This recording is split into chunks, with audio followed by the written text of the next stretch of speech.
Thank you, Martha. I am told that President Obama personally approved the movement of that aircraft carrier, the USS George H.W. Bush, into the Persian Gulf, as all of the pieces are now being put in place to carry out airstrikes if the president decides to give that order. But remember, he said there will be no U.S. military action until the Iraqi government first takes steps to resolve its political crisis. As one senior White House official tells me this weekend, there is no indication that that is happening. But what options will the president consider? Let's bring in our expert, Steve Ganyard, former Marine fighter pilot who has actually flown combat missions over Iraq.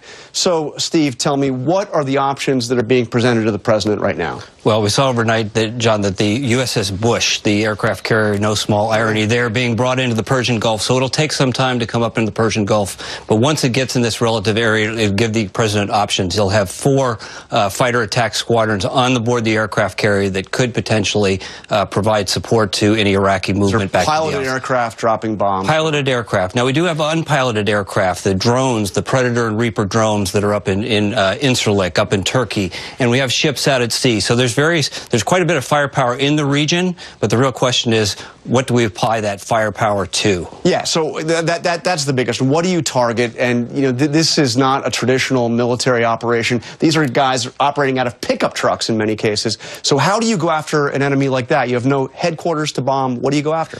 That's the difficulty, picking out targets. Who's going to do that for us? If the president doesn't allow us to put any boots on the ground, we will have surveillance assets. We'll have television cameras and drones overhead. They'll be able to look. But what are they looking at? They're looking at guys in trucks. Some may have black flags, but they look just like the civilian population. So there's real danger here in picking out targets. And for even with drones, usually you have somebody on the ground actually pointing out a target. You do. And so who's going to approve those targets? And what happens if we hit a school? What happens if we hit something that the Iraqis want us to hit, but may not be in the best interest of the United States? We have the Iranians on the ground now. Are we going to be picking out targets for the Iranians? Now, you saw General Allen said that we should do a hard blow against ISIS. Can you do that without ground forces? It's hard to figure out who do we make that hard blow against. Again, this is almost a Sunni insurgency. It's more of a popular uprising.